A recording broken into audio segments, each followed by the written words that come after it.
इस कार्यक्रम के पुण्यार्जक हैं श्री 1008 श्री अभिनंदन नाथाय नमः, श्री दिगंबर जैन अभिनंदनोदय अतिशय तीर्थ क्षेत्र, station road, civil line, Lalitpur, Uttar Pradesh. प्रबंधक श्री राजेंद्र जैन धनवारा, पूर्व पार्षद, 9889888555। प्रबंधक श्री मोदी पंकज जैन, वरिष्ठ पार्षद, 9450037469। अंतर्गत श्री दिगंबर जैन समाज पंचायत समिति रजिस्टर्ड, ललितपुर, उत्तर प्रदेश। अध्यक्ष इंजीनियर अनिल जैन, अंचल, 9415112333। महामंत्री doctor Akshay Jain Tadaiya, 9415509458। Senior manager Sharad Kumar Jain, Malaya, 7080732808।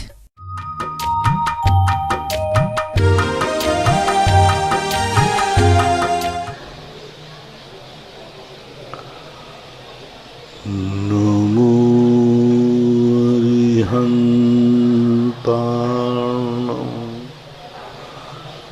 नमो सिद्धाणं, नमो आयर्याणं, नमो वज्रायाणं, नमो लोये सर्वसाहुणं।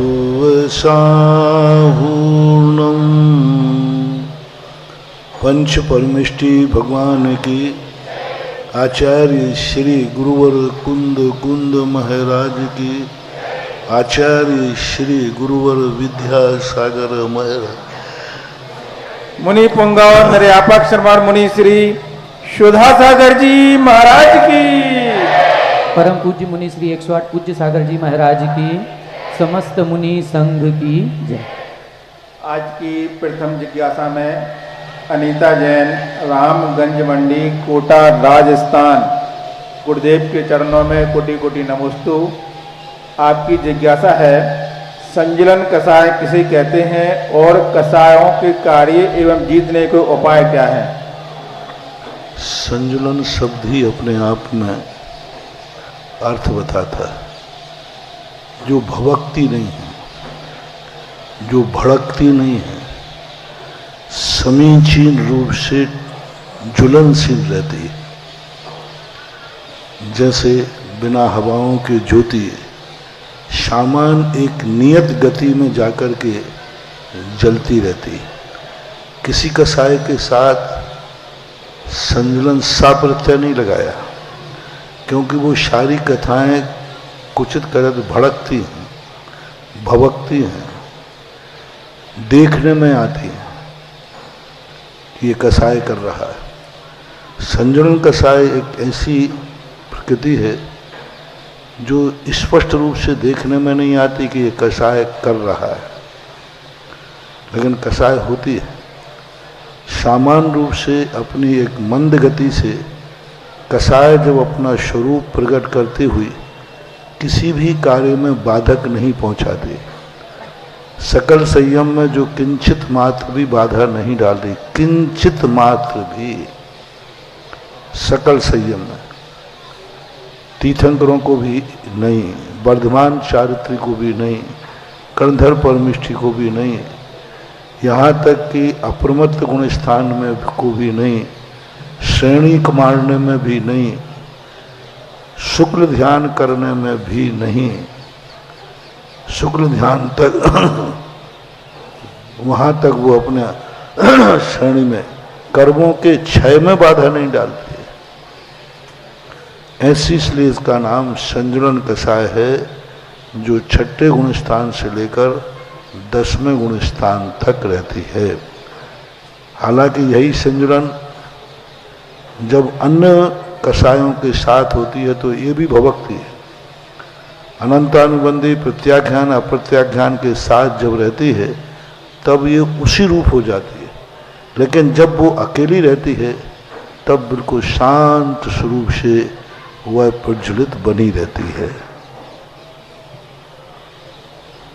पद्मश्री जिसका काल कहा है जल रेखावत, जल में रेखा खींच दो, जल में रेखा खींचती तो है लेकिन इधर खींचते जाओ उधर मिटती जाती है। जिसका अध्वान काल घासलेट तेल के समान होता है। जो कपड़े पर धब्बा तो लगता है, लेकिन थोड़ा सा धूप में रख दिया जाए तो वह घासलेट तेल उड़ जाता है। दूसरे कई आचार्यों ने इसे जलवत कहा। जैसे कपड़े को आधा गीला किया जाए, आधा सूखा किया जाए, तो वो गीला कपड़ा अलग तो दिखता है, लेकिन थोड़ी सी धूप पड़ने के बाद वह सुता ही अपने आप वो धब्बा है वो खत्म हो जाता है। ऐसा अंतर मुहूर्त काल है जिसका, इनको भी 4 रूपों में अलग अलग कहा। क्रोध, मान, माया और लोभ, इनके अलग अलग रूप कहे, अलग अलग से इनकी परिणति कही है, ऐसा माना है।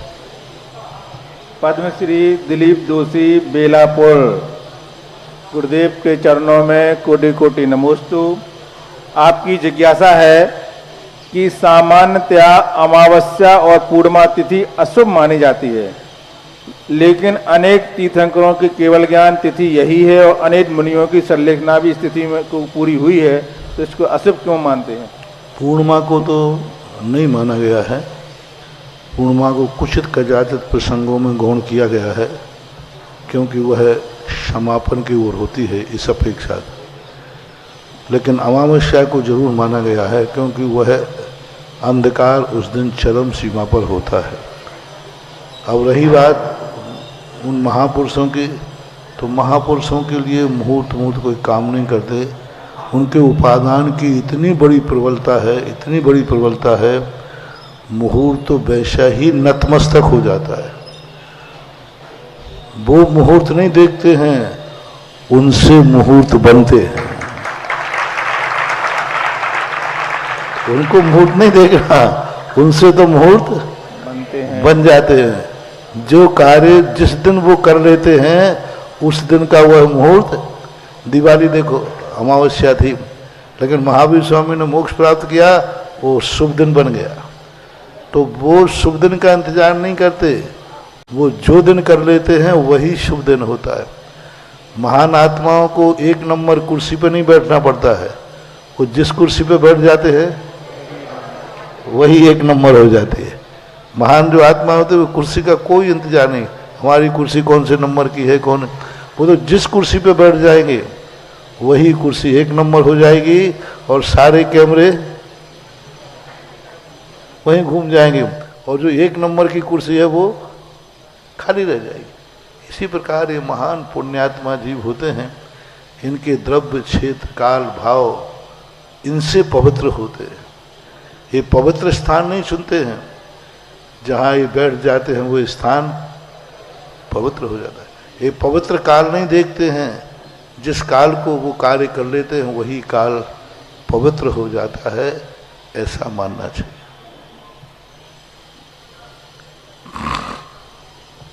शिवम कुमार जैन, विजयपुर, गुना, गुरुदेव के चरणों में कोटि कोटि नमोस्तु। आपकी जिज्ञासा है, अभिषेक करते समय यंत्र को भगवान से टकाकर अभिषेक किया जा सकता है और नहीं किया सकता तो क्या करना चाहिए? आगम शास्त्रों में बहुत बार मैंने बताया, यंत्र के संबंध में कोई उल्लेख नहीं मिल रहा है, न उनकी स्थापना के संबंध में, न उनके लिए कोई अभिषेक के संबंध में कोई उल्लेख नहीं मिल रहा है। प्रतिष्ठा पाठों में जरूर यंत्रों का उल्लेख मिलता है प्रतिष्ठाओं के लिए, बाकी नित्य अभिषेक आदि क्रियाओं में यंत्र का कोई स्थान नहीं है। लेकिन फिर भी यदि आप रखते हैं तो कोई बाधा नहीं। मेरी दृष्टि से शायद आगम में तो नहीं मिला, शायद ये हो कि भगवान का अभिषेक हो जाता है, उनका गंधोदक मिल जाता है, गुरुओं के चरणों का गंधोदक मिल जाता है। अब जिनवाणी को कैसे करें? शास्त्र का अभिषेक तो कर नहीं सकते, गल जाएगा।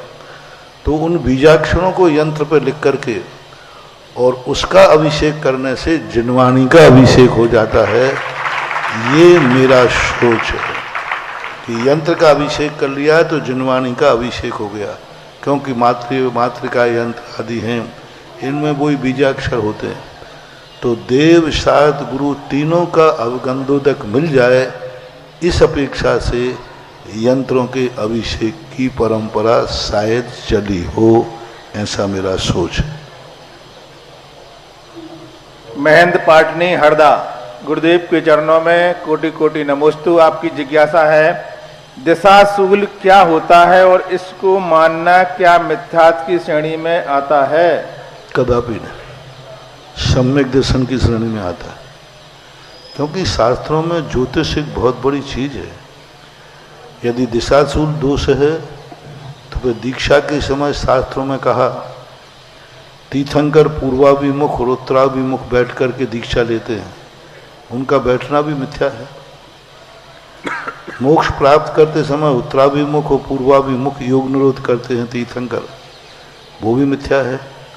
मुनि दीक्षा के समय कहा दीक्षा लेने वाला पूर्वाभिमुख करके बैठे और दीक्षा देने वाला गुरु उत्तराभिमुख करके बैठे, ये भी मिथ्या हुआ। ऐसा नहीं है। मंदिरों को पूर्वाभिमुख उत्तराभिमुख बनाने का विशेष उल्लेख शास्त्रों में है, वो भी मिथ्या हुआ। हर चीज मिथ्या नहीं है। हमारे यहाँ स्पष्ट उल्लेख किया ऐसी लोक व्यवहार की क्रियाएं जिनसे सम्यक दर्शन दूषित न हो, कुगुरु कुदेव को शास्त्रों में ना आवे, ऐसी लोक व्यवहार की क्रियाओं को मानने से सम्यक दर्शन नष्ट नहीं होता है। ये द्वादशांग का अंग है, जिनवाणी है, ज्योतिष भी एक बहुत बड़ी विधा है। अंशु जैन USA से, गुरुदेव के चरणों में कोटि कोटि नमोस्तु। आपकी जिज्ञासा है अनावस्था दोष और अप्रतिपत्ति दोष को कैसे समझेंगे, उदाहरण से समझाएं कृपा करें। कौन सा दोष? अनावस्था दोष और अप्रतिपत्ति। अनवस्था दोष को, अनावस्था नहीं, अनावस्था, अनवस्था नाम है उसका। अनवस्था दोष कहलाता है जिसके प्रति यह कार्य उससे हुआ, पर वो किससे हुआ? उससे हुआ। वो किससे हुआ? अंत कहीं आ ही नहीं रहा है। वो उससे, वो इससे, तो अंत कौन है? अंतिम कौन है? जैसे सारे द्रव्य रहते हैं आकाश के अंदर, फिर आकाश कहाँ रहता है? तो अनवस्था दोष को ना आ जाए इसलिए कहा स्वप्रतिष्ठित है। कारण के कारण में कभी अंत ना आवे, उसको अनवस्था दोष देते हैं। प्रतिपत्ति दोष कहलाता है कि जिस दोष को हम निराकरण के लिए हम विपक्ष का निराकरण कर रहे थे, उसी दोष से हम पक्ष का निराकरण कर रहे हैं। जिस कारण से हम अग्नि का निषेध कर रहे थे, उसी कारण से हम जल का निषेध कर रहे हैं। यानी प्रतिपक्ष का खंडन करने वाला दोष पक्ष को खंडन करने वाला कैसे हो सकता है? तो उसको प्रतिपत्ति दोष के रूप में। नमिता जैन कोटा, गुरुदेव के चरणों में कोटि कोटि नमोस्तु। आपकी जिज्ञासा है जब जीव लोकाकाश के बराबर असंख्यात प्रदेशी है तो फिर अलोकाकाश के संपूर्ण पदार्थों को कैसे जानेगा? क्योंकि ज्ञान अप्राप्तकारी है। जैसे आँख पदार्थ के पास जाए बिना दूर से पदार्थ को जान लेती है, ऐसे ही ज्ञान आत्मा को छोड़े बिना सारे जगत को जान लेता है। जैसे दर्पण दूर रखा हुआ दूर रखी वस्तु को अपने में प्रतिबिंबित कर देता है, ऐसे ज्ञान रूपी दर्पण में दूर आलोकाकाश में जो आकाश है वो इस ज्ञान में प्रतिबिंबित हो जाता है। दर्पण के समान दर्पण में कोई बिंब घुसता है कि दूर से दिखता है? वस्तु दूर है और बिंब दर्पण में पड़ रहा है। ऐसा नहीं कि उस वस्तु को दर्पण के अंदर जाना पड़ता है। दर्पण सदा अप्राप्तकारी है, दूर से ही वस्तु को अपने में प्रतिबिंबित कर लेता है। इसी प्रकार ज्ञान भी ऐसे ही दर्पण के समान है। इसलिए उसकी उपमा भी यही दी, दर्पण तले शकला प्रतिफलंति मालिका यश। अमृतचंद सूर्य महाराज, दर्पण तले शकला प्रतिफलंति मालिका यश। दर्पण के समान दूर से ही जिनके ज्ञान में सकल अलोकाकाश और लोकाकाश के पदार्थ प्रतिबिंबित होते हैं, यही ज्ञान की विशेषता है। मीना जैन अनौरा, दिल्ली। मेरे आराध्य गुरुदेव के चरणों में कोटिशा नमन। आपकी जिज्ञासा है, आदिनाथ भगवान के पहले लोग धर्म कैसे करते थे? आदिनाथ भगवान के पहले यहाँ भरत क्षेत्र में क्रिया रूप धर्म नहीं था। सम्यक दर्शन तो था, लेकिन श्रावक धर्म नहीं था। भोग भूमि काल था। लगभग 9 कोड़ा कोड़ी सागर वर्ष तक, बल्कि 9 उस तरफ के 18 कोड़ा कोड़ी सागर वर्ष तक, 9 तो उत्सर्पणी के और 9 उत्सर्पणी के, 18 कोड़ा कोड़ी सागर वर्ष तक यहाँ कोई क्रिया रूप धर्म नहीं था, षडावश्यक रूप धर्म नहीं था, षट कर्म रूप कर्म नहीं था। मात्र भोग भूमि थी और पुण्य का फल भोगने वाले जीव जहाँ रहते हैं वहाँ नई कमाई नहीं होती है। पुरानी कमाई इतनी करके आते हैं कि वो मात्र अपने भोगों में, अपने जो उनको पंच इंद्रियों के विषय मिलते हैं उन्हीं विषयों में रह कर के 3-3 पल की आयु को व्यतीत कर देते। पूरे जीवन वार कोई काम ही नहीं हुआ। मंदिर जाते नहीं, तीर्थ यात्रा करते नहीं, व्यापार धंधा करते नहीं, खेती किसानी करते नहीं, पर दोनों मियाँ बीवी जिंदगी भर मस्त रहते हैं और मर जाते हैं। दोनों एक साथ जन्मते हैं, दोनों एक साथ रहते हैं और दोनों एक साथ चले जाते हैं। ये काल कोई कम नहीं था। 18 कोड़ा कोड़ी सागर वर्ष तक होना चाहिए। वो भोग भूमि काल। नमिता जैन हो गया। अक्षय जैन कोटा। मेरे आराध्य गुरुदेव के चरणों में बारंबार नमोस्तु। आपकी जिज्ञासा है, व्यंजन पर्यायों से पूर्व सभी वस्तु की अर्थ पर्याय होती हैं, तो उदाहरण देकर समझाने की कृपा करें। व्यंजन पर्याय के व्यंजन पर्यायों से पूर्व सभी वस्तु की अर्थ पर्याय होती हैं। आलाप पद्धति से आपका प्रश्न है। ये पूर्व शब्द आपने कैसे लगा दिया? व्यंजन पर्याय और अर्थ पर्याय 2 पर्याय होते हैं। ऐसा कोई भी समय नहीं है किसी भी द्रव्य की व्यंजन पर्याय ना हो, क्योंकि व्यंजन पर्याय प्रदेशत्व गुण के विकार को व्यंजन पर्याय कहते हैं। तो प्रदेशत्व गुण सदा है तो व्यंजन पर्याय भी सदा है। अगुरु लघु गुण के विकार को अर्थ पर्याय कहते हैं, तो अगुरु लघु गुण भी सदा से है और अर्थ पर्याय भी सदा से। दोनों पर्यायों का भिन्न अध्वान है। व्यंजन पर्याय प्रदेशत्व गुण की विकृति है और अर्थ पर्याय अगुरु लघु गुण की विकृति है, और दोनों गुणों की एक साथ एक भी समय ऐसा नहीं है जब कोई द्रव्य में व्यंजन पर्याय ना हो, और एक समय भी ऐसा नहीं है कि जिनमें अर्थ पर्याय ना हो। व्यंजन पर्याय एक अंश समयवर्ती नहीं होती है, कम से कम मुहूर्तवर्ती होती है। अर्थ पर्याय एक समयवर्ती ही होती है, उससे अधिक काल नहीं। बस इतना अंतर दोनों में जानना। अर्थ पर्याय एक समयवर्ती, व्यंजन पर्याय का जो काल है वह अंतर मुहूर्तवर्ती भी है और अनंत कालीन भी है और अनादि अनंत भी है। व्यंजन पर्याय के 3 रूप, एक समय से अधिक वाली पर्याय है, दूसरा पूरे के पूरे अनादि अनंत पर्याय भी होती है, अनादि अनंत काल, और एक सादी अनंत पर्याय होती है व्यंजन पर्याय, और वो व्यंजन पर्याय सभी द्रव्यों में पाई जाती है। ऑनलाइन जिज्ञासाओं के पश्चात जिनवाणी चैनल, सुधा कलश चैनल और आदिनाथ चैनल के समक्ष विराजित सभी गुरु भक्तों की ओर से और साक्षात यहाँ पर श्रमण संस्कृति संस्थान के सभी विद्वान और विदुषी बहनों की ओर से और सभी सुधी श्रोताओं की ओर से पूज्य मुनिश्री के चरणों में बारंबार नमोस्तु नमोस्तु नमोस्तु। महानुभाव, पूज्य गुरुवर का आशीर्वाद हम सभी को विगत 25 वर्षों से प्राप्त हो रहा है।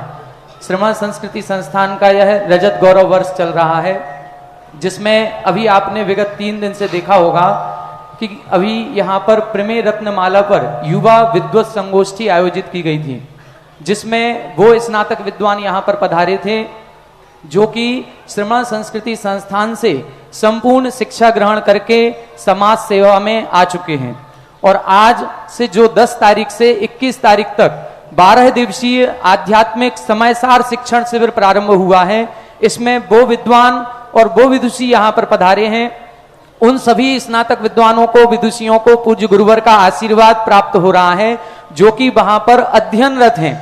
प्रथम वर्ष, द्वितीय वर्ष और तृतीय वर्ष में जो अभी शिक्षा ग्रहण कर रहे हैं, ऐसे सभी विद्यार्थी पूज्य गुरुवर के श्री सानिध्य में यहां पर पधारे हैं और अध्यात्म के सर्वश्रेष्ठ आचार्य पूज्यवर कुंद स्वामी द्वारा रचित सर्वश्रेष्ठ ग्रंथ श्री समयसार जी का स्वाध्याय पूज्य गुरुवर के मुखारविंद से यहां पर कराया जा रहा है।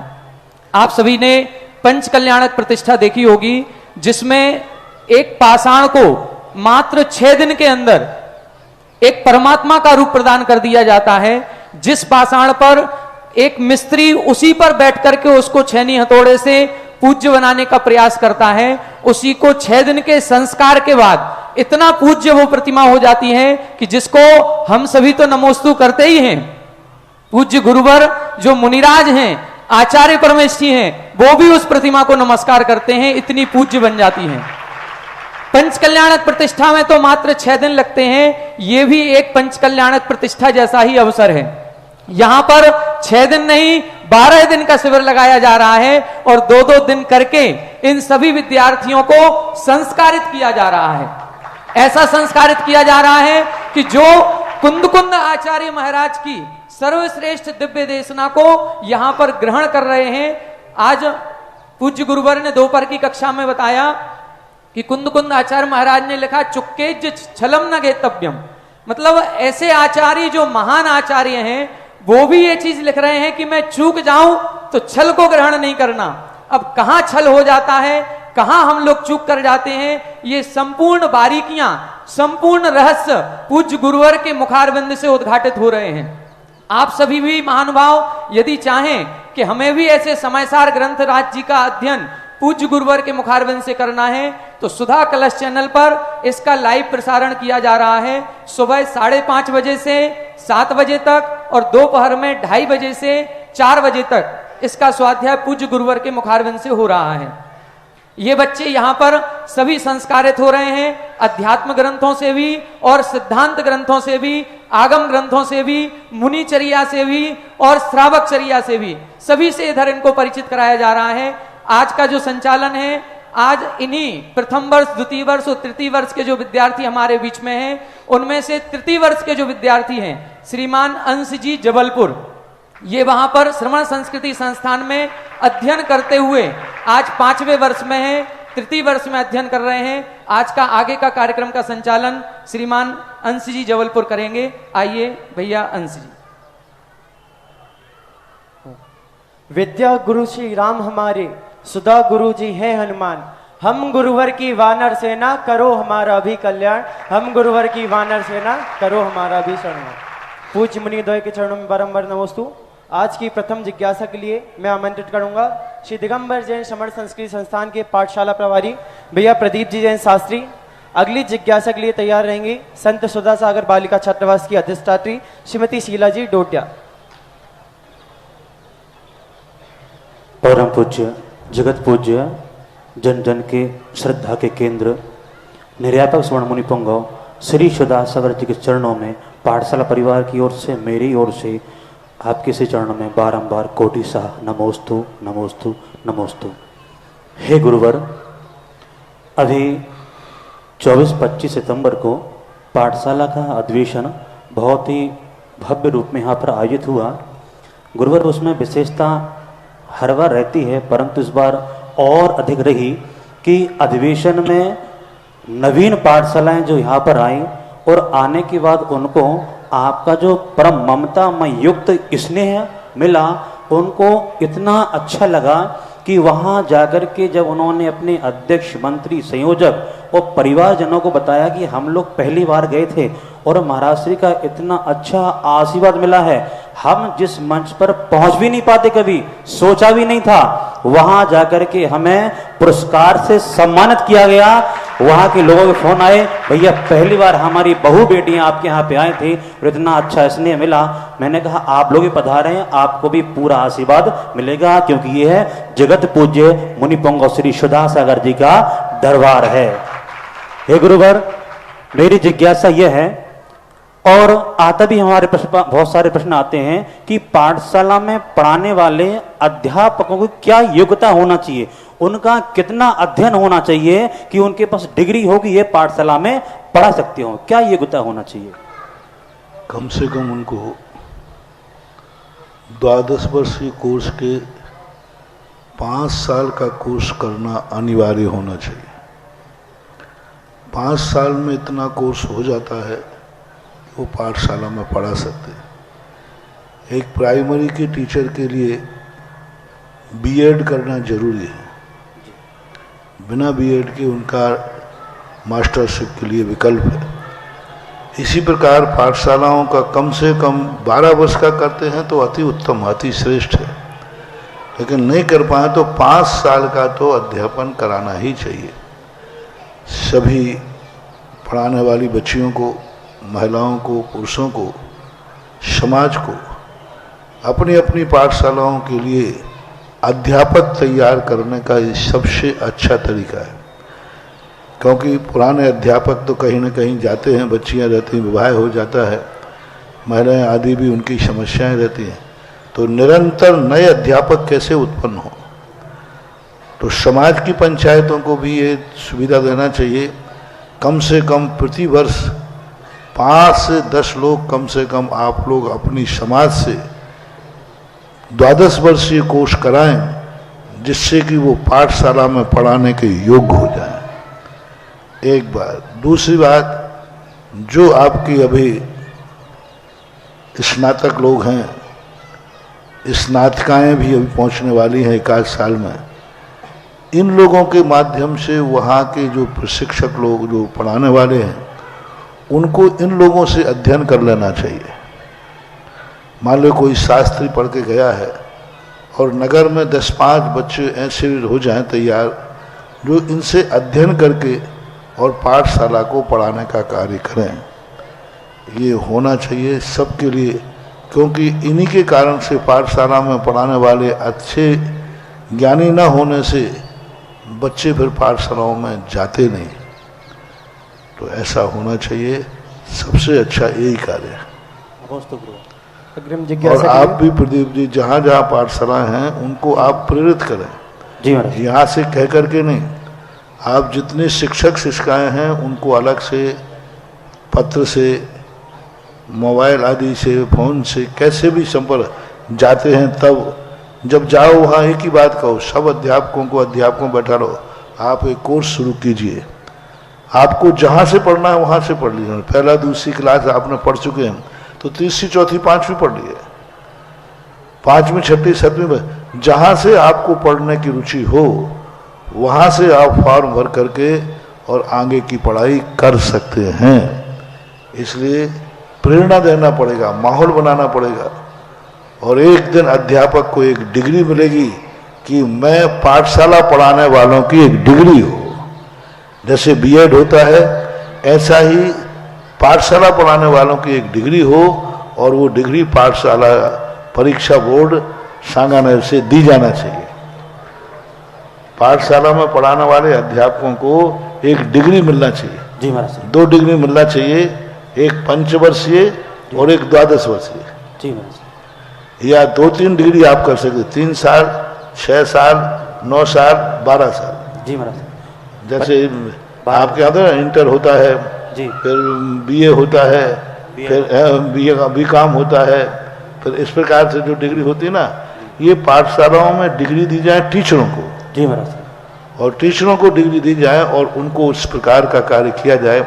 आपका एकमात्र भारतवर्ष का एक सांगानेर संस्थान ऐसा है जिससे कुछ अपेक्षाएं की जा सकती हैं। उसका कारण है कि उठाऊ दुकान नहीं है, ये फड़वारी दुकान नहीं है। पाठशाला लगाने वाले लोग कई फुटपाथिया हैं, जो आज यहाँ चद्दर बिछा दिया, सब्जी वाले होते ना, ऐसे सांगानेर वो स्थायी दुकान है, जैसे जौहरी की रत्नों की दुकान स्थायी होती है। जय हो जय हो। भले वो जयपुर में है, लेकिन एक स्थायित्व है, एक बोर्ड है, उसमें प्रभारी लोग हैं, उसमें सारा का सारा डिपार्टमेंट है, और ये विधिवत लोग जिन पाठशालाओं में ये पहुंचेगा, और अभी तो आप विद्यार्थियों को कर रहे हैं, अभी तो विद्यार्थियों को आप प्रमाण पत्र देते हैं जी।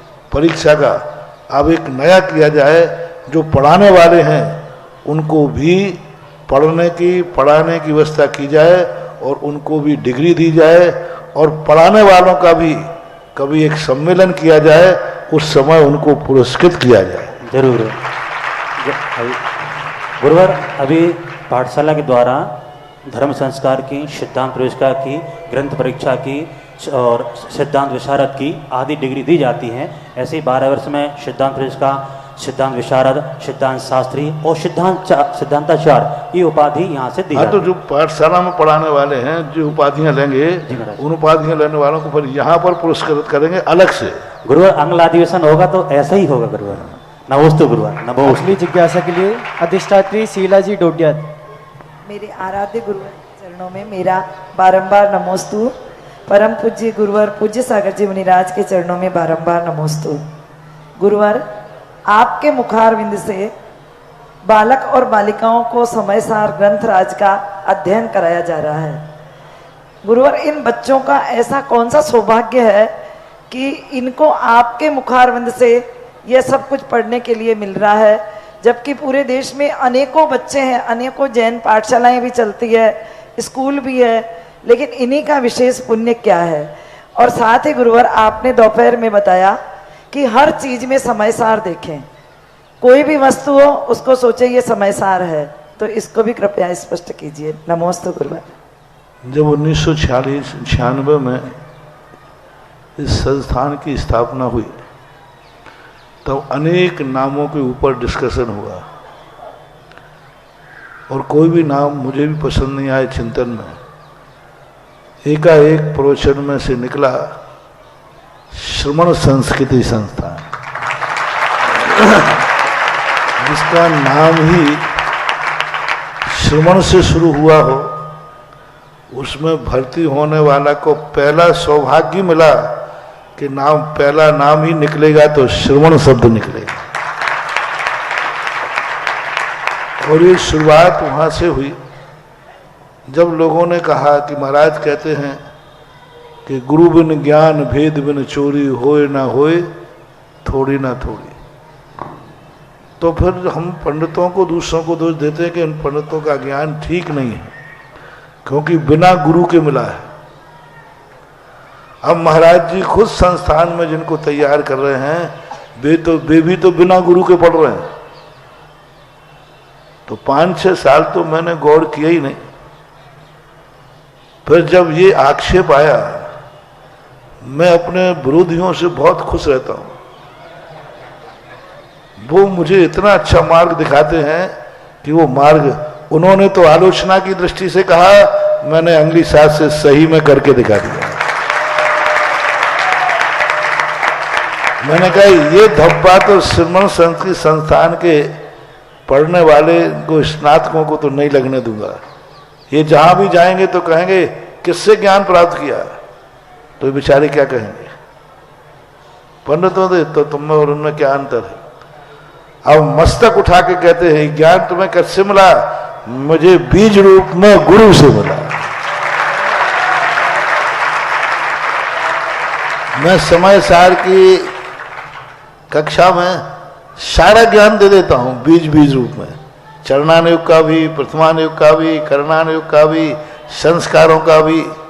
तो ये सारे संस्कार देने के उद्देश्य से ही इसका उद्देश्य ये रखा है कि आर्ष परंपरा को समझें, ये आर्ष परंपरा के मूल सूत्रों को समझें, कुंद की मूल परंपरा को समझें। जब उद्देश्य वही है तो इसमें भर्ती होना ही बता रहा है कि इस जन्म के मुनि भक्त नहीं हैं, ये अगले जन्म के मुनि भक्त हैं। इन्होंने भावना भाई होगी कि हमें कभी ज्ञान मिले तो गुरु मुख से मिले और आर्ष परंपरा का ज्ञान मिले। कोई भी वस्तु का संयोग मिलता है तो उसमें पूर्व भव की कोई ना कोई कहानी छुपी हुई रहती है, कहीं ना कहीं से पूर्व भव की कोई कहानी छुपी है और उसका सारा संबंध पूर्व भव से। और वो पूर्व भाव में कोई ऐसा संस्कार, ऐसी भावना जिंदगी के अंत में कभी भाई होगी कि मुझे ज्ञान मिले तो ऐसे स्थान से मिले जो आदर्श हो, वो पुण्य का उदय।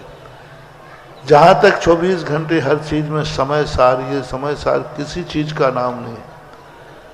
समय सार एक ऐसी वस्तु है, माँ दृष्टि का काम है। क्योंकि समय सार व्यक्ति पर दृष्टि नहीं ले जाता, शक्ति पर दृष्टि ले जाता है। और जिसको किसी की शक्ति की पहचान करना है तो हर चीज में, कितनी भी गंदी चीज हो उसमें भी शुद्ध निश्चय नहीं से वह सब्बे शुद्धाहु, निगोदिया जीव है तो भी, कीड़ा मकोड़े हैं तो भी, शूकर कुत्ते बिल्ली है तो भी, सब शुद्ध। पुद्गल में लगाओ, जितने पुद्गल की है गंदगी, नाली में गंदगी है ना, नाली में स्थित जो पुद्गल कीचड़ है शुद्ध निश्चय नहीं से, इसलिए तो हमने बाथरूम में भी शुद्ध निश्चय नहीं से, बोलो गंदी चीज है ना, गंदी वस्तु हो करके भी जब जीव में गंदा शुकर है वो भी शुद्ध निश्चय नहीं से शुद्ध है, तो पुद्गल में कितनी भी गंदी बात क्यों ना हो, मल, वो भी शुद्ध निश्चय नहीं से शुद्ध है। सभ्य शुद्धाऊ शुद्ध नया, ये जीव में ही नहीं लगाना, ये जीव में पुद्गल में भी लगाना। धर्म द्रव्य तो वैसे शुद्ध हैं ही, पुद्गल में भी लगाना। अब ये दृष्टि चाहिए, हम यदि शुद्ध निश्चय नय से देखेंगे तो कोई चीज गंदी है ही नहीं, उस नय से सब कुछ शुद्ध है। क्योंकि शुद्ध निश्चय नय किसको देख रहा है? शक्ति को कि व्यक्ति को? व्यक्ति में गंदी है लेकिन शक्ति में, उस गंदी वस्तु में भी पुद्गल का शुद्ध परमाणु होने की शक्ति है कि नहीं?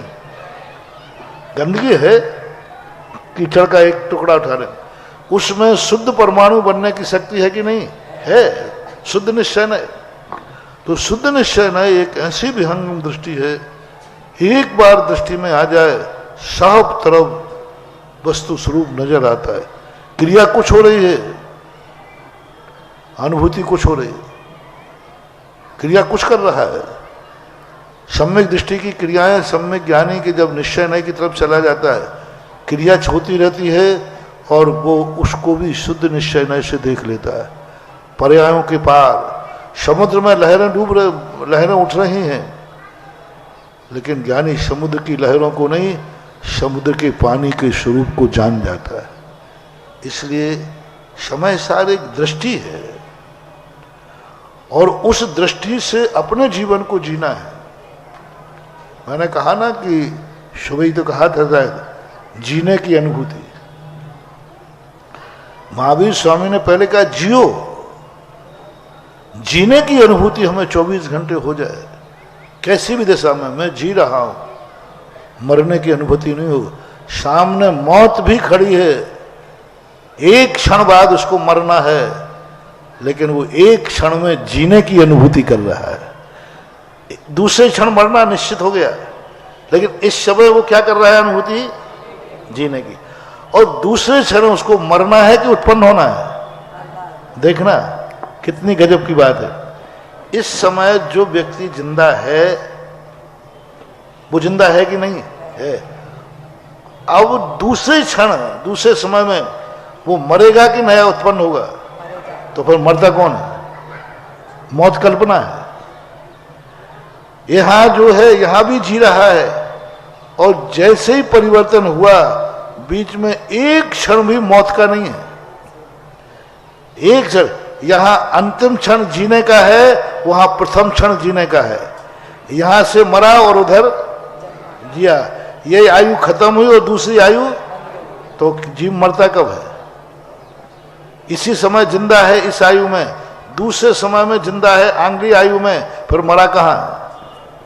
जिंदगी की अनुभूति इधर अंतिम समय की अनुभूति, उधर प्रथम समय की अनुभूति। और जो जीने की अनुभूति कर लेता है वह समय सार में जी जाता है। कितनी भी विभाव परिस्थिति आ जाए वो 2 मिनट में रिफाइन कर देता है। बोले सभ्य शुद्धाऊ शुद्ध ने, परिस्थितियों को देखता है, जानता है, कर्म से प्रभावित होता है, लेकिन अपनी अंतर्दृष्टि में रखता है ये मेरा स्वरूप नहीं है, ये मेरा स्वभाव नहीं है। और उस दृष्टि से लेकर वो संसार की परिस्थिति भरतेश वैभव के अंदर भरत चक्रवर्ती के लिए बहुत का वो सब कुछ, जब राजगद्दी पर बैठता था तो उस जैसा राजनीतिक नहीं, जब वो अपने परिवार रानियों के साथ देता था उस जैसा विलासी नहीं, जब युद्ध में जाता था तो युद्ध जैसा योद्धा नहीं, जब वो गणित में जाता था तो गणितज्ञ था, सब कलाएं थी, लेकिन जब वो शुद्ध स्वरूप में जाता था तो उस जैसा ध्यानी भी नहीं। और वो ध्यान की दृष्टि 24 घंटे रहे। ध्यान 24 घंटे नहीं होता, लेकिन वो ध्यान की जो धारा है वह 24 घंटे हर समय बहती रहती है। इसलिए समय सार नहाते समय भी मैंने एक बार पुण्यबंध, जो मंदिर में पुण्यबंध है वही पुण्य बाथरूम में है, जो पुण्यबंध मंदिर में है वही पुण्यबंध बाथरूम में है। बाथरूम बस नहाते भगवान के अभिषेक करते समय जो पुण्य, स्वयं नहाते समय वही पुण्य। टनाटन जादूगर, बस इतना सा करना है। कोई पूछे क्यों नहा रहे हो, अभिषेक लगा, किसकी आज्ञा है? जिनवानी की आज्ञा। जिनवानी की आज्ञा है कि नहा करके अभिषेक करना। मैं नहा नहीं रहा हूं, मैं तो जिनवानी की आज्ञा मान रहा हूं, और आज्ञा मानने में पुण्य ही बंद है। लेकिन फिर ध्यान रखना, और नहाने के बाद अभिषेक करने जाना, नहीं तो तुम बीच में ही तो ये कारण में कार्य का उपचार जब होता है तो कारण भी कार्यवत फलदायी हो जाता है। नमोस्तु गुरु। अगली जिज्ञासा के लिए भाई आदिश जैन सहपुरा शास्त्रीय तीवर्ष एवं अगले अग्रिम जिज्ञासा के लिए तैयार रहेंगी ब्रह्मचारिणी सविता जी दीदी। मेरे आस्था के ज्ञान गुरुदेव के चरणों में बारंबार नमस्ते। गुरुदेव, संक्रमण और स्तवक संक्रमण क्या होता है और इसमें क्या अंतर है? संक्रमण जो होता है 10 प्रकार के करणों में एक संक्रमण भी है,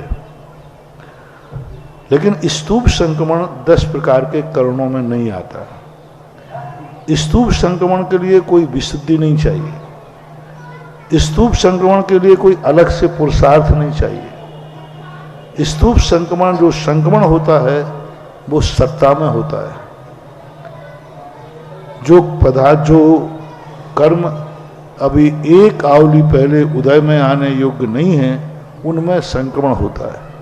और स्तूप संक्रमण है जो उदयावली और सत्ता से छोड़ चुके हैं, अब वो सत्ता में नहीं रुके, उनका उदय आना निश्चित है। एक आवली पहले ही सब कर्म अपना स्थान सत्ता से च्युत हो जाते हैं, उदयावली का जो रूप धारण कर लेते हैं। लेकिन उदयावली में आते आते जब उदय में आना है, उस समय दूसरी बलजोर प्रकृति सामने है। जैसे आप लोग घर से चले, दौड़ते दौड़ते आए और मंदिर के दरवाजे आते ही वहां कोई जबरदस्त व्यक्ति खड़ा था, तो अब आप अंदर नहीं जा सकते, उसको हटा भी नहीं सकते, आप उसी के साथ आपको जाना होगा। तो एक समय पूर्व उदय में आने के पहले उदयावली में जो धारा बहती है वह स्तूप संक्रमण हो जाता है। जैसे टंकी से पानी बहता आ रहा पाइप में, और जहाँ नल की टोटी लगी है वहाँ से भाई शुद्ध पानी था, यहाँ किसी ने लाल पोटरी बांध दी तो आया तो पानी सफ़ेद था, लेकिन जहाँ पर टोटी लगी थी वहाँ पर कुछ लाल कपड़ा बांध दिया तो जल कैसा हो गया? लाल। तो स्तूप संक्रमण जो है एक उदय में आने वाली प्रक्रिया है। जैसे रेल में लाइन में होता है, बहुत सारी गाड़ियाँ आ रही हैं तो उनको रोक सकें, दूसरे का ट्रांसफ़र कर सकें। और संक्रमण एक करण है जिसके लिए पुरुषार्थ करना पड़ता है, उसकी प्रक्रिया होती है। ब्रह्मचारिणी सविता जी दीदी एवं आप सभी को बता दें, आज हमारे मध्य में श्री शोभित जी जैन IAS उपस्थित हैं, जो वर्तमान में मध्य प्रदेश शासन के सचिव के रूप में सुशोभित हो रहे हैं।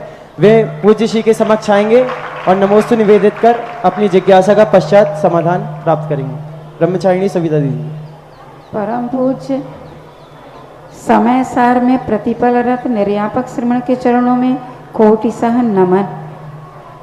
समय सार में रत रहने वाले समय सार को पढ़ा रहे समय सार के ध्याता हमको समय का रहस्य बता रहे, ऐसे परम पूज्य के चरणों में मुनि श्री एक जिज्ञासा है कि आज दोपहर की क्लास में आया था कि सबवत सुंदरो लोय, सबसे सुंदर यदि लोक में कोई है तो वो आत्मा है। लेकिन संसारी प्राणी पर वस्तु को तो सुंदर कह देता है, लेकिन उस सुंदर सी आत्मा को जान क्यों नहीं पाता? क्या वजह रही है कि उस आत्मा को सुंदर कहने वाले को नहीं जान पा रहा और पर वस्तु को सुंदर कह रहा है? इस रहस्य का उद्घाटन करें। नमोस्तुते। वहाँ उन्होंने विशेषण दिया है, ईयत निच्छ यगवो शवो सब्बत सुंदरो लोए। निश्चयगत एकत्व को प्राप्त हुआ हो तब वो आत्मा सुंदर है, आत्मा सुंदर नहीं है। जो एकत्व निश्चयगत एकत्व को, और निश्चयगत जो एकत्व है उसके लिए बहुत पुरुषार्थ करना पड़ता है। निश्चयगत एकत्व के लिए हमें अपनी श्रद्धा को, अपने ज्ञान को पूर्णतः समर्पित करना पड़ता है। पर पदार्थों के साथ जो एकत्वपना है उस एकत्व का पूरा खंडन करना पड़ता है, विखंडन करना पड़ता है, तब कहीं जाके एकत्वपना, निश्चयगत एकत्व, मैंने जोड़ भी दिया था कि एकत्वपना निश्चयगत एकत्व, निश्चय नय नहीं, निश्चय को प्राप्त हुआ। निश्चय नय तो मिथ्या दृष्टि भी जान लेगा। निश्चय नय से वस्तु ऐसी है, निश्चय नय से वस्तु ऐसी है।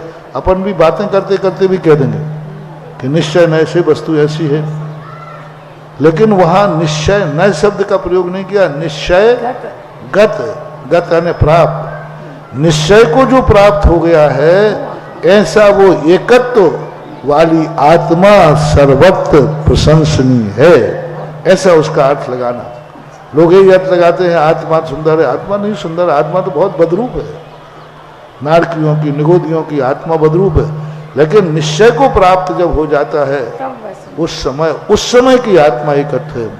तो निश्चय तो बहुत बहुत असंख्यातों अनंतों बार जब सम्यक व्यवहार प्राप्त करता है हम, तब कहीं एक बार निश्चय प्राप्त होता है। हजारों बार पहले व्यवहार शुद्ध हो और हजारों लाखों बार व्यवहार शुद्ध प्राप्त करके फिर एक बार निश्चय को प्राप्त होता है, ऐसा मन। भैया शोभित जी जैन, एवं इसके बाद तैयार रहेंगी बहन अनुभा जी जैन, शास्त्रीय तृतीय वर्ष। गुरुदेव के श्री चरणों में कोटिशः नमोस्तु। गुरुदेव, मेरा प्रश्न है कि लब्धि और उपयोग में क्या अंतर होता है गुरुदेव? लब्धि और उपयोग। लब्धि का अर्थ है प्राप्ति। लब्धि उपयोग भावेन्द्रियम। उपयोग जब जिस कार्य को करता है तब वो लब्धि है, और कार्य को नहीं कर रहा है तो नहीं।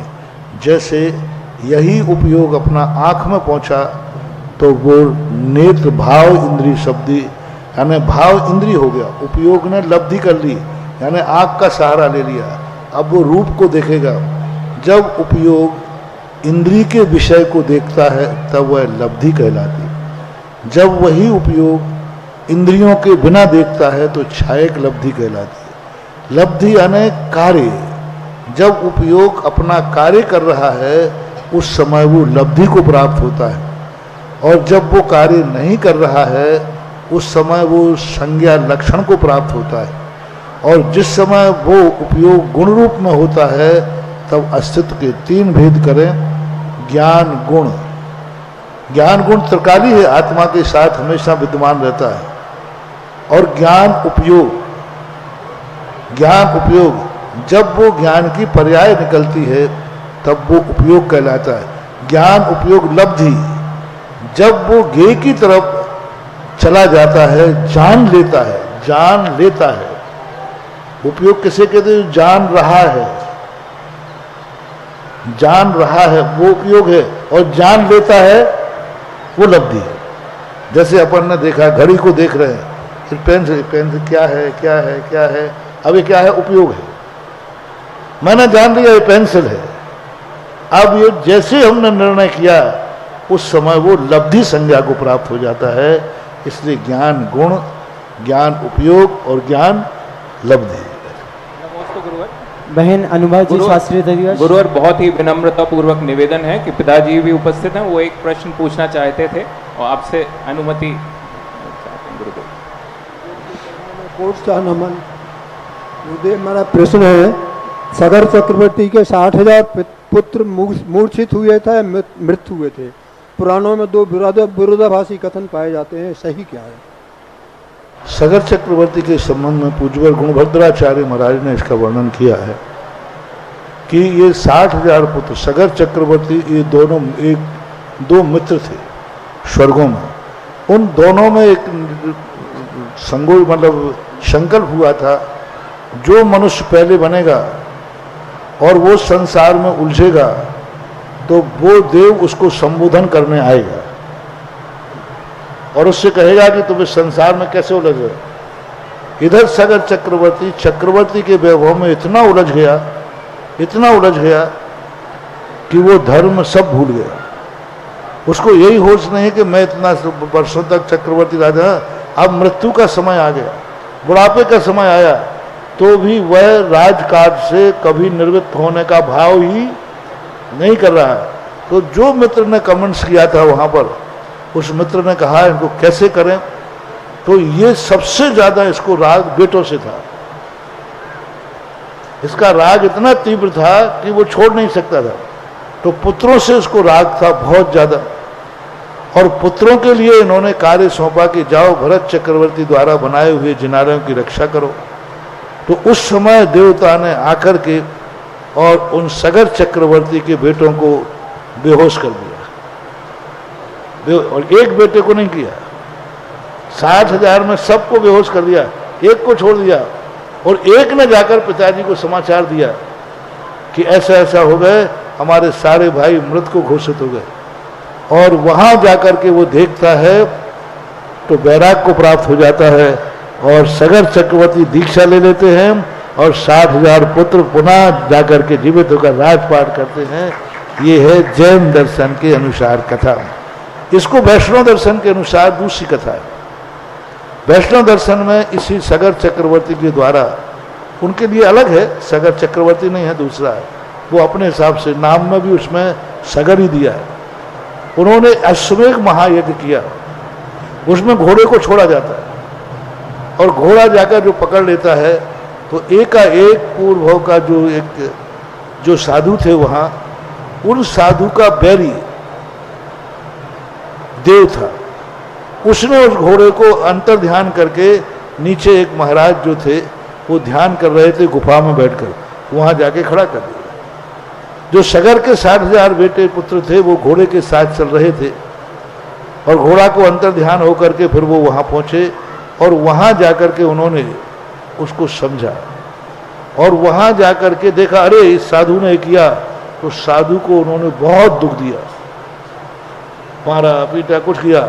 तो उन साधु के अंदर से एक ऐसी भस्म निकली, अग्नि निकली कि वे 60,000 पुत्र वहीं भस्म हो गए। अब उनके भस्म को कैसे तारा जाए, तो किसी ने बताया कि आकाश में गंगा बहती है, उसको जमीन पर लाया जाए। गंगा को सिद्ध किया भागीरथ ने। अब भागीरथ ने जब सिद्ध किया तो गंगा कहती मैं उतर तो जाऊंगा लेकिन मुझे साधेगा कौन। तो फिर उन्होंने महादेव को सिद्ध किया। अब महादेव के जटों में गंगा उतरी, वो जटों में समा गई। फिर जाकर के छोटी सी एक धारा निकली और जैसे ही भागीरथ जो आगे आगे चलते हैं, गंगा पीछे पीछे चलती है, उनको संदेह हो जाता है, वे मुड़कर देखते हैं गंगा वहां 60,000 के थोड़े से निकट पहुंची थी और मुड़ जाती है। फिर गंगा का जल लेकर के और उन 60,000 की जो राख थी वो गंगा में लाके बिसाई गई। तब से खारी गंगा में सिरने लगी। ये कहानी लोक व्यवहार की है और वो कहानी जैन पुराण की है, दोनों मैंने बता दें। नमोस्तु गुरुदेव। पूज्य श्री के समक्ष भक्ति कलश के माध्यम से अपनी राशि लेकर श्री प्रेमचंद जी, चंपाबाई जी, सुनील जी, सुनीता जी, अभिषेक जी, कुमारी स्वाति जी जैन, सतरवास वाले मोदी परिवार आएंगे और नमोस्तु निवेदित कर आशीर्वाद प्राप्त करेंगे। अग्रिम जिज्ञासा के लिए बहन अनुभा जी जैन, शास्त्री तृतीय वर्ष। मेरे आराध्य गुरुवर के चरणों में बारंबार नमोस्तु नमोस्तु नमोस्तु। गुरुजी, मेरी जिज्ञासा है कि जो छिपकली रहती है उसकी पूंछ अगर कट जाती है तो छिपकली तो चली जाती है, लेकिन इसकी पूंछ तड़पती रहती है, तो उस पूंछ की आत्म प्रदेश क्या छिपकली के मूल शरीर में मिल जाते हैं, और अगर नहीं मिलते हैं तो फिर उसका क्या होता है? इसके दो कारण होते हैं। पहला कारण तो उसके आत्मा के प्रदेश वहाँ विद्यमान रहते हैं, और आत्मा क्या होती है कि एकदम नहीं सुकड़ती। जैसे ही अपनी उंगली भी अगल कर दिया तो धीरे धीरे वो आत्मा के प्रदेश सुकड़ते हैं। तो जब तक उसमें आत्मा के प्रदेश रहते हैं वो तड़पते रहती, ज़्यादा देर नहीं तड़पती, वो सेकंड भी नहीं लगता, एक आध सेकंड के बाद वह शांत हो जाती। दूसरी कारण उसमें ये भी है, जो डॉक्टर लोग कहते हैं कि ब्लड का सर्कुलेशन इतना तेज होता है कि एकदम सडनली कटने से अभी जो ब्लड का सर्कुलेशन पूर्व अभ्यास के कारण, जैसे अपन फिरकनी फिराकते हैं, घुमा के घुरा देते हैं, फिर भी वो बिना घुमाए भी अपने आप घूम रहे कि नहीं, पूर्ण संसार में। इसी प्रकार खून का जो तेजी से संचार बह रहा था, एकदम कट जाने से वो खून का संचार अभी भी पूर्व प्रयोग के कारण से बहता रहता है। इस कारण से वो छिपकली की पूंछ में तड़फन होती है, सभी में होती है। हाथ कट जाए तो हाथ भी तड़पता है, गर्दन कट जाए तो तुरंत नहीं मरता, भी गर्दन भी तड़पती रहती है। योद्धाओं का ऐसे वर्णन मिलते हैं। तो वो ब्लड सर्कुलेशन अथवा आत्मा के प्रदेशों का दोनों के कारण हो सकते हैं। अग्रिम जिज्ञासा के लिए भाई अभिषेक जी जैन ग्वारा, शास्त्रीय त्रिवर्ष, एवं अग्रिम जिज्ञासा के लिए तैयार रहेंगी बहन भव्या जी जैन, शास्त्रीय तृतीय। परम पूज्य निर्यापक श्रवण मुनि भृंगव सुदास सागर जी महाराज के चरणों में त्रिवार नमोस्तु नमोस्तु नमोस्तु। महाराज श्री वर्तमान में कहते हैं कि जो रक्षा सूत्र है वो वैसे भी हम अगले दिन आज हमने बांधा और कल शौच आदि क्रियाओं के लिए गए, तो क्या हमने संकल्प पूर्वक बांधा तो क्या वो अशुद्ध होता है? और अगर अशुद्ध होता है तो अभी जैसे कहते कि मुनिराज को भी रक्षा सूत्र अगर बंधा हुआ है तो रक्षा सूत्र बंधे में आहार ना दें, और पंचकल्याणक प्रतिष्ठा महामहोत्सव में तो हम साक्षात तीर्थंकर बालक को भी आहार दान देते हैं। समाधान। अशुद्धि दो प्रकार की होती है। एक बाह्य अशुद्धि, यदि आप शौच आदि गए हैं तो उसको गीला कर लेने मात्र से बाह्य शुद्धि हो जाती है, गीला करना ही चाहिए, करते भी हैं। और एक संकल्प शुद्धि होती है। संकल्प शुद्धि आपके शौच जाने से, लघु शंका जाने से संकल्प शुद्धि खंडित नहीं होती। भोजन करने से संकल्प शुद्धि खंडित नहीं होती। संकल्प शुद्धि जब ही खंडित होती है जिस क्रिया को वो कर रहा है उस क्रिया को करना छोड़ दे तो फिर वो धागा अशुद्ध हो जाता है। एक बात। दूसरी बात, जिस क्रिया के निमित्त से आपने धागा बांधा था वो क्रिया खत्म होते ही बाद में यदि आप धागा पहने हो तो किस लिए पहने हो? यदि धागा इसलिए जब हवन होता है उस समय संकल्प का त्याग कराया जाता है, उस समय धागा खोल के छोड़ देना चाहिए। अब कार्यक्रम हो गया, संकल्प हो गया, फिर भी आप धागा बांधे हुए हो तो वो धागा तो आपके लिए, या तो फिर कार्यक्रम के बाद वही नियम पालो जो पहले पाल रहे थे। तो धागा अकेला बांधे रहना ये ठीक नहीं है। जैसे ही वो कार्य पूरा हुआ उसको धागा छोड़ देना चाहिए। बाद में बंधे हुए धागे अशुद्धि पैदा करते हैं। और तीर्थंकर को जो देते हैं तो ऐसे में कोई बात नहीं, हम लोग भी लेते हैं। यज्ञ नायक वगैरह जो होते हैं, भरत चक्रवर्ती वगैरह, ये हार देते हैं उस धूस के साथ में, कोई बात नहीं, लेकिन गीला करना पड़ेगा।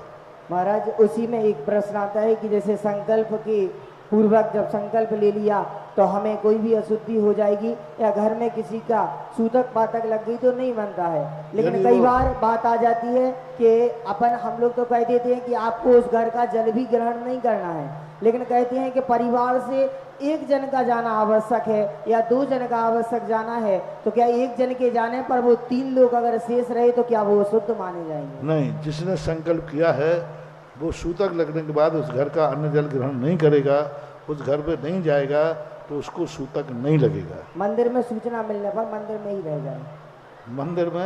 मंदिर में सूचना मिल गई अगर और मंदिर में ही रहता है तो वह शुद्ध। मंदिर में काय का संकल्प है कि नहीं, विधान का? जी। मंदिर में धागा बांध के आए थे क्या?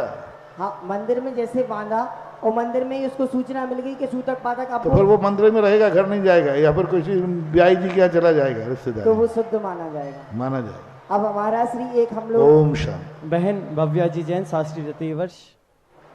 एक प्रश्न की ही छूट है, ज्यादा नहीं। मम पितृतुल्य गुरुदेव के चरणों में कोटिशा नमोस्तु नमोस्तु नमोस्तु। गुरुदेव, मेरी जिज्ञासा यह है कि वेदना, कषाय, मारणांतिक समुद्गात पंचम काल के जीवों के भी संभव हैं? यदि हैं तो वर्तमान में इसका प्रभाव किस प्रकार देखने को मिलता है? कृपया समाधान कीजिए। ये तीनों समुद्घात सदा से होते आए, चारों गतियों में होते हैं। वेदना, मारणांतिक, कषाय, समुद्घात, चारों जीव हमेशा, चाहे छठा काल हो चाहे पंचम काल हो, हमेशा होता है। देवों के भी होता है, शर्वार सिद्धि के देवों में भी कषाय समुद्घात होता है, तो होता है, इसकी कोई बाधा नहीं है। मारणांतिक समुद्घात की सभी जीवों का, एक इंद्री से लेकर के पेड़ पौधों से लेकर निगोदिया से लेकर सभी जीव मारणांतिक समुद्घात करते हैं, तो इसमें कोई बाधा नहीं, आज भी होते हैं। हम उसको पकड़ नहीं सकते, हमारे अनुभव में नहीं आएगा। आज की अंतिम जिज्ञासा के लिए भाई इंद्र जी मंडला, शास्त्री द्वितीय वर्ष। पूज्य गुरुदेव के चरणों में त्रिवार नमोस्तु नमोस्तु नमोस्तु। पूज्य गुरुदेव, मेरी जिज्ञासा यह है कि पूर्व में देखा जाता था कि जब रिद्धिधारी मुनिराज नगर में प्रवेश करते थे तो राजा को पता चलता था कि रिद्धिधारी मुनिराज नगर में आए हुए हैं, तो वह राजा अपने सिंहासन से उतरकर 7 कदम आगे चलकर उनको साष्टांग नमस्कार करते थे। तो ये 7 कदम की क्या विशेषता है, कृपया समाधान करिए। 7 कदम का अर्थ होता है कि वो जब व्यक्ति अपने आप में खड़ा होता है तो 7 कदम तक ही उसकी छाया पड़ती है, तो उस छाया से हट कर के उसने जाकर, यानी अपने दायरे, अपने होरा, जो वो कार्यक्रम कर रहा था, वो जहाँ बैठा था वहाँ का वातावरण भिन्न था, वहाँ का संकल्प भिन्न था, वहाँ की सब व्यवस्थाएं भिन्न थी। अब यदि वही नमस्कार करता है तो वहाँ की जो वर्गणाएं हैं वो वर्गणाएं वहाँ तद्रूप होती, इसलिए वो होरा से बाहर निकलता है। 7 कदम जाने का अर्थ है जो होरा अभी चल रहा था उस होरा, जैसे मान लीजिए राजगद्दी पर बैठकर वो राजनीति कर रहा था, अपने परिवार के साथ बैठा हुआ था, अब वहाँ का जो सारा होरा है वो उसी रूप में बना जो कर रहा था, और 7 कदम आगे जाने का अर्थ है वो होरा से बाहर निकल करके उसने नया होरा तैयार किया और भगवान को 7 कदम बाद नमोस्तु किया। एक अर्थ ये है जो वास्तु से कहते हैं, वास्तु के अनुसार ये माना गया। अब एक सिद्धांत बनाया गया कि 7 कदम एक रूढ़ अर्थ में मान्यता दी गई कि 7 कदम चलने पर हमें उसको रिस्पेक्ट करना चाहिए, एक रूढ़ी भी है ऐसा। नमोस्तु। आज का जिज्ञासा समाधान कार्यक्रम यहीं पर संपन्न होता है। पूज्य गुरुवर की आरती करने का सौभाग्य प्राप्त किया श्रीमान मुलायम चंद जी शोभित जी, जो IAS हैं और मध्य प्रदेश शासन में सचिव पद पर कार्यरत हैं, अपनी सेवाएं दे रहे हैं। ऐसे समस्त परिवार, समस्त सदस्य यहाँ पर आगे आकर के पूज्य गुरुवर की आरती करेंगे। अन्य सभी सदस्य अपने अपने स्थान पर, हम सभी जो भी विद्वान हैं, विदुषियाँ हैं, अपने अपने स्थान पर वहीं से गुरुवर की आरती करेंगे। और कल से स्नातक वालों से मेरा कहना है, सभी से, पढ़ने वाले दोनों से, समय सार जितना पढ़ाया गया है कल से पूछना चालू होगा, और फिर हम पूछेंगे और फिर मुंह लटका के खड़े मत होना। इसलिए मैंने आज बता दिया। आज तो इसलिए नहीं पूछा था कि 2 ही गाथाएं सुबह पढ़ाई थी, अब कितनी गाथाएं हो गई? 10 गाथाएं हैं। अब कल से आध घंटे पूछने का समय निर्धारित रहेगा।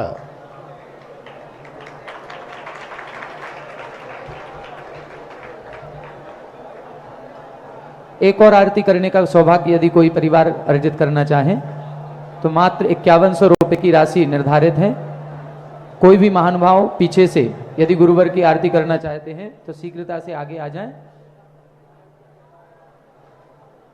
केवल जिन परिवार ने आरती का सौभाग्य अर्जित किया है वही परिवार के सदस्य यहाँ पर रहेंगे, बाकी सभी पीछे की ओर हो जाएं। प्ले कर दें आरती।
बोलो जगत। इस कार्यक्रम के पुण्यार्चक थे श्री 1008 श्री अभिनंदन नाथाय नमा, श्री दिगंबर जैन अभिनंदनोदय अतिशय तीर्थ क्षेत्र, station road, civil line, Lalitpur, Uttar Pradesh. प्रबंधक श्री राजेंद्र जैन धनवारा, पूर्व पार्षद 9889888555। प्रबंधक श्री मोदी पंकज जैन, वरिष्ठ पार्षद 9450037469। अंतर्गत श्री दिगंबर जैन समाज पंचायत समिति रजिस्टर्ड, ललितपुर, उत्तर प्रदेश।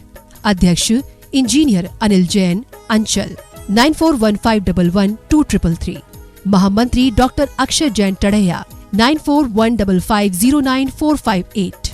Senior manager Sharad Kumar Jain, Malaya 7080732808।